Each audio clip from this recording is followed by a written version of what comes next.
Olá pessoal, vamos para mais uma aula de biologia. Eu sou o professor PH e na aula de hoje nós iremos aprender um pouco sobre os ácidos nucleicos e a importância dessas substâncias orgânicas para as nossas células.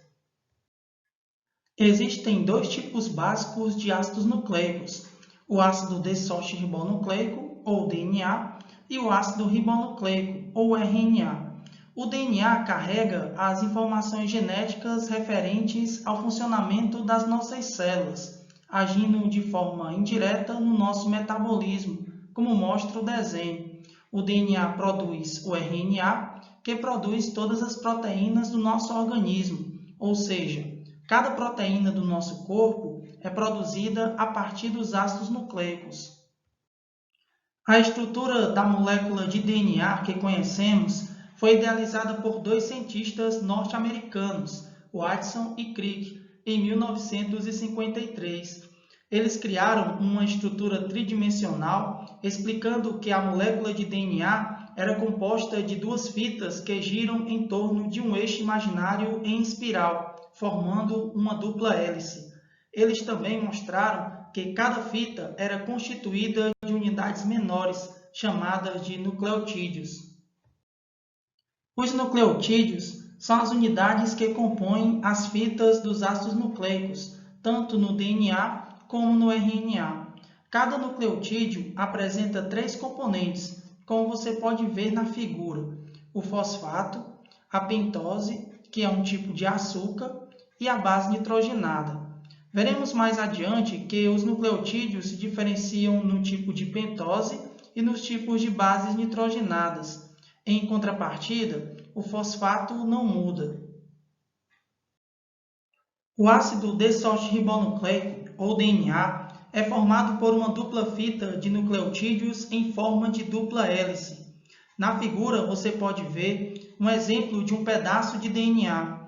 Na molécula desenrolada, podemos perceber a localização do nucleotídeo com seus três componentes: o fosfato, representado pela letra P, a pentose, que no DNA é um açúcar chamado desoxirribose, e a base nitrogenada, que no DNA pode ser de quatro tipos: adenina, timina, guanina e citosina. Perceba que esses nucleotídeos formam duas fitas e que essas duas fitas de nucleotídeos se complementam, uma na frente da outra, ligando-se através de suas bases nitrogenadas, numa combinação onde a adenina se liga à timina ou vice-versa e a guanina se liga à citosina ou vice-versa. As ligações que encaixam as bases nitrogenadas, uma de frente com a outra, são chamadas de pontes de hidrogênio. Entre adenina e timina se formam duas pontes de hidrogênio e entre citosina e guanina se formam três pontes de hidrogênio. É interessante ressaltar que na molécula de DNA a quantidade de adenina é a mesma para a timina e a quantidade de guanina é a mesma para a citosina.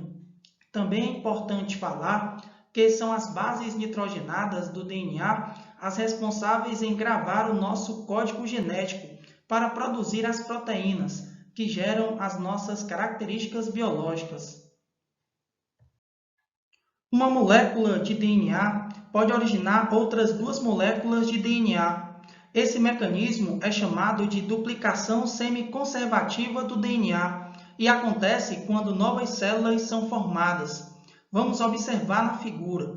Na etapa 1, temos um exemplo do pedaço de uma molécula mãe de DNA, na forma de escada. Na etapa 2, esse pedaço de DNA tem a dupla fita separada pela ação da enzima helicase, desligando as bases nitrogenadas complementares e abrindo parte da molécula de DNA ao meio. Na etapa 3, os nucleotídeos livres presentes dentro da célula são encaixados nas duas fitas e se unem pela ação da enzima DNA polimerase.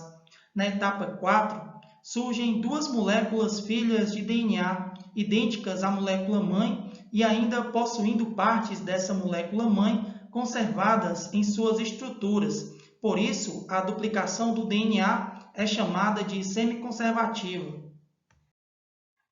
O ácido ribonucleico, ou RNA, é formado por apenas uma fita simples de nucleotídeos, como você vê na figura.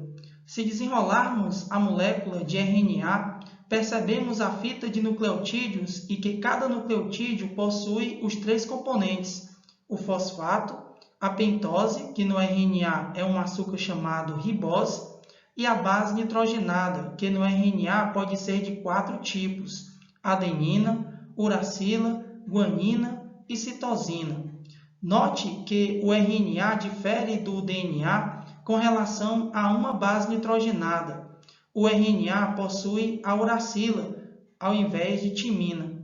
Além disso, em algumas situações em que o RNA pode formar uma dupla fita, a adenina se liga à uracila ou vice-versa, e a citosina se liga à guanina ou vice-versa.